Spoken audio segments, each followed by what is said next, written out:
Vamos analisar essa derrota para o Corinthians, uma derrota que machuca muito, né? Pode piorar ainda amanhã, caso o Bahia vença o São Paulo. Mas vamos analisar sem edição. Salve, galera do Vascão. Bate o desânimo. E o Vasco, mais uma vez, mostrou ser um time frágil mentalmente. Um time... O reflexo da falta de planejamento. Eles juram, o São Paulo Brasil jura de mãos juntas, assim que fez planejamento, mas é difícil de acreditar. Mas eu acho que está pagando um preço muito caro pelo um vacilo, posso assim dizer, do primeiro semestre, que insistiu naquele projeto de treinador chamado Maurício Barbieri, com aquela confecção que sabe lá da onde, e o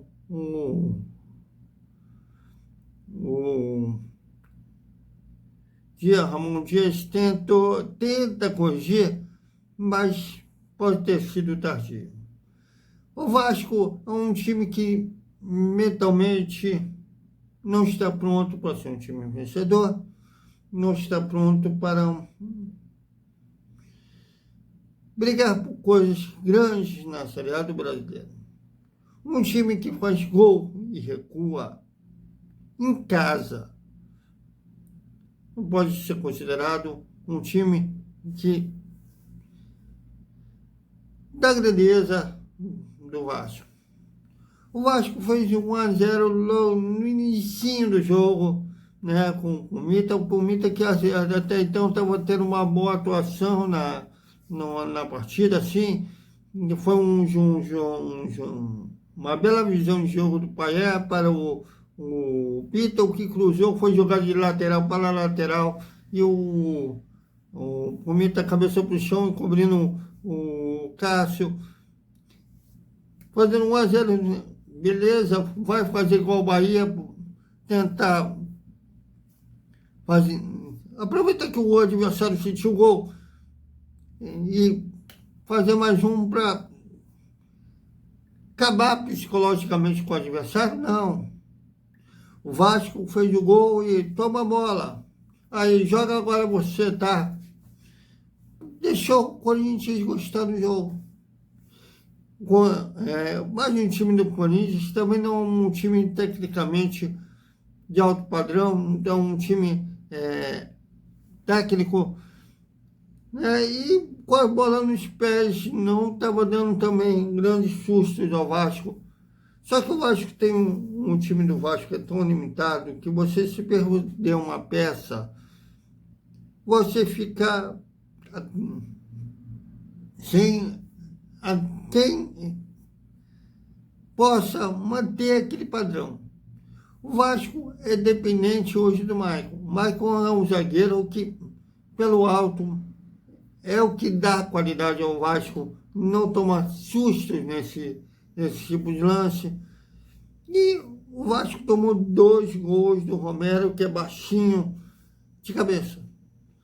No primeiro foi um cochilo, um coletivo, né, que o Médio tentou dominar ele sendo baixinho, e o rapaz deu condição legal para o Romero testar, cara a cara com o Léo Jardim, para estar no jogo. Até que naquele período o Vasco não sentiu o gol, estava tendo as suas 2 laterais de uma boa válvula de escape, inclusive com o Mita, já que o lado esquerdo do Corinthians deixava muito a desejar na marcação. E o Vasco explorou isso e chegou justamente ao segundo gol, numa dessas jogadas que foi um cruzamento que o Vicente completou de voleio, fazendo um belo gol até. 2-1, o Vasco acordou para a vida, não voltou a recuar. Voltou a deixar o adversário gostar do jogo. E foi, de novo, pagou o preço caro. Tinha uma cobrança de escanteio, que a bola foi cabeçada. O escanteio bateu na grande área, que cabecearam no meio da área, que o Romero completou para o gol. E dessa vez foi o Vigete que depois do Senegal.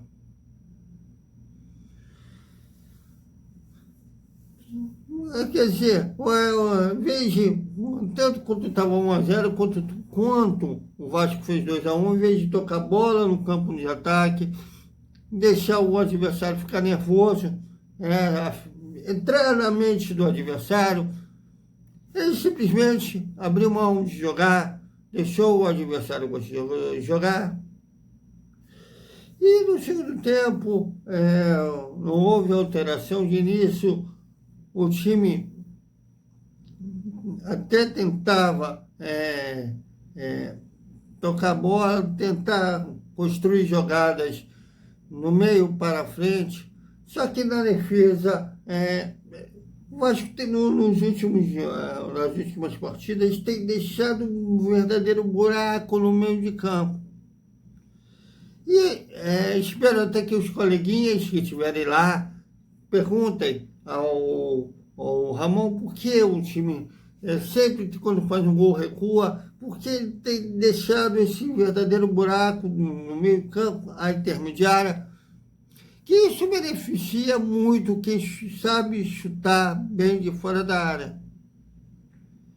O Corinthians até tem o Renato Augusto, que o Renato Augusto nem deu chutes de fora da área assim, mas tem outros, como esse Gabriel, que deu um chute cruzado e virou o jogo para o Corinthians. Uma virada do adversário afetou. O Vasco sentiu demais esse gol e começou a ficar desorganizado, ficou tentando na base do seja que Deus quiser. Tinha muito tempo, ainda era no início do segundo tempo, dava para ainda tocar bola, tentar fazer jogadas organizadas no setor ofensivo para tentar chegar ao empate. Então o Vasco entrou num desespero. Aí começou a cruzar da intermediária, que acabava facilitando o trabalho da defesa do adversário. Thiago, teve 2 pênaltis que a arbitragem não deu, concordo, principalmente do lance que o Gabriel foi de braço muito aberto, igualzinho que o Rossi sofreu, né, um pênalti que o Vasco teve contra si, né, que foi um lance do Rossi, que braço aberto, né, contra o Cruzeiro, que deram pênalti. Eu não vou falar que está tendo uma campanha, operação rebaixa o Vasco, por falta de prova, mas não deixa de pensar, porque é 2 pesos, 2 medidas, lances praticamente idênticos, que foram interpretados pelo árbitros de forma diferente. Esse lance muito interpretativo é muito mais comparativa, que ela não é muito taxativa sobre esse lance de bola na mão. Né? Antigamente, por exemplo, só era pênalti se fosse bola na mão de forma intencional, visivelmente de forma intencional. Agora, deixaram uma forma subjetiva que depende do árbitro como ele vai interpretar aquilo, ou o pessoal do VAR. E eu nem sei, ainda vai chegar via público o que o cara do VAR falou para o Sávio Espíndola, que ele não deu pênalti. Mas seja como tá, se ele desse, o pênalti, o Jet convertesse, faria 3-3. E aí o Vasco faria gol e recuava de novo, porque o Vasco está tendo essa mania. E o Vasco, mas como não deu, o Vasco continua tentando chegar no gol de forma desorganizada. Só faltava o Cássio falar obrigado, Vasco. E nisso, eles, no desespero, deixavam muito espaço. Um desses, o Zé Gabriel, que entrou no lugar do Zé Gabriel aí, Zé Vitor, que entrou no lugar do Campasso. O Campasso não teve uma boa partida, mas eu vou deixar para falar mais do Campasso em outros vídeos, porque eu acho que sim, o cara estava meses sem jogar, né, vindo de uma lesão séria na coluna.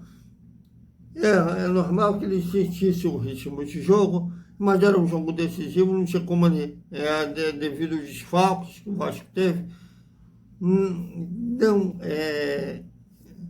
poder jogar. Ele era o substituto natural dos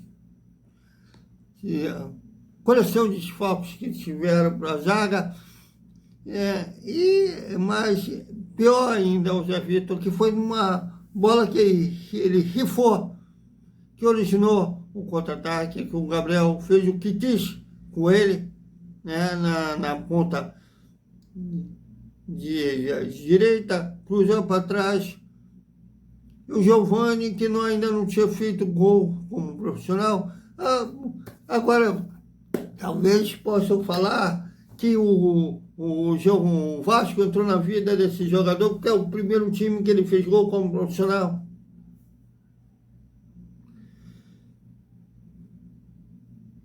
Depois teve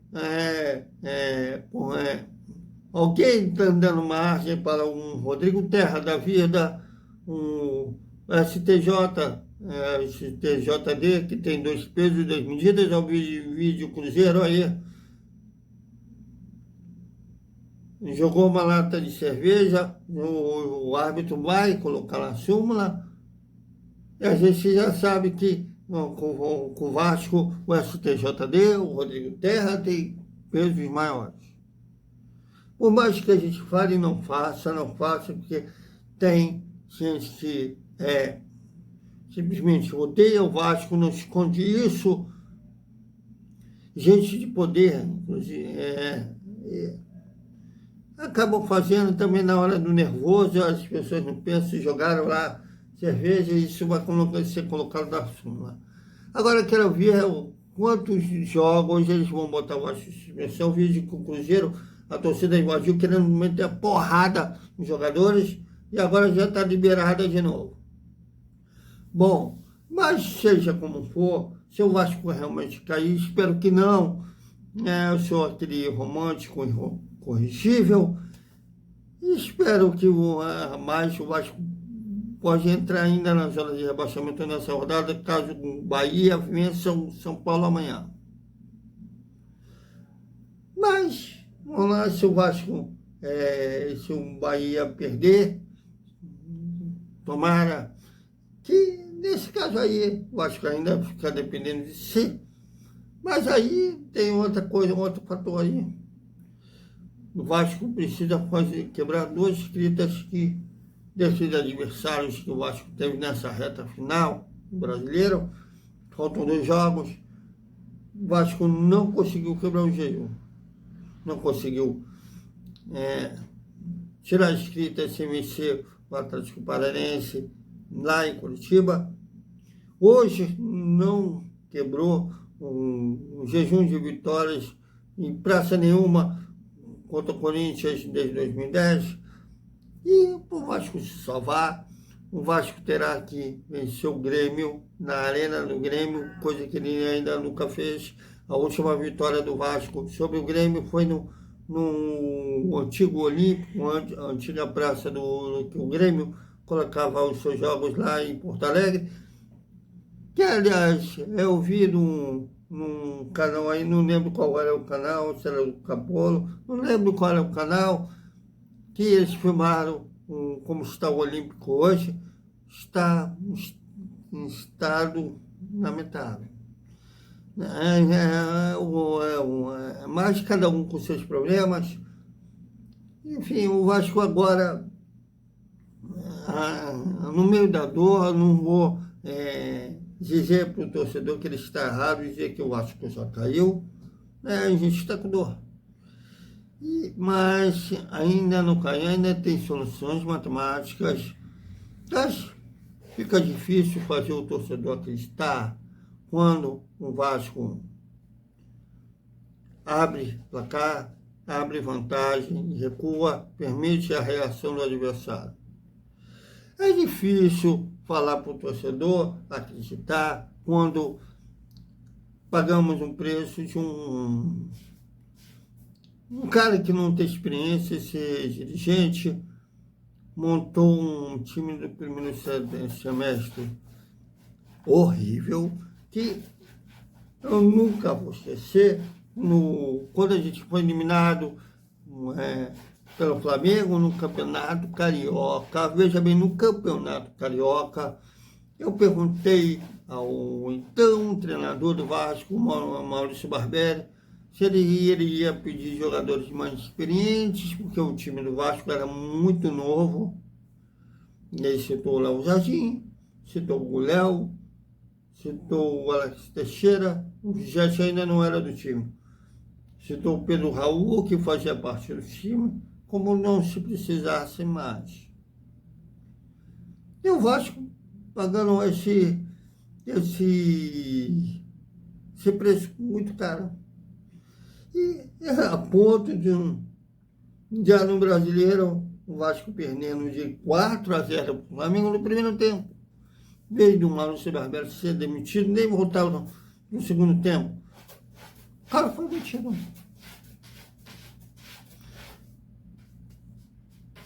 Bom, seja como for, eu ainda espero que o Vasco se salve, mas tá complicado. Então é isso, galera. Vou tentar ver se repercutir a entrevista coletiva do técnico com o Ramon Dias. E amanhã a gente vai falar mais sobre o Vasco. E a gente vai ter que secar o Bahia. Eu detesto ficar dependendo de terceiros, mas o Vasco, ele não se ajudou. Então até mais com mais Vasco. Até mais.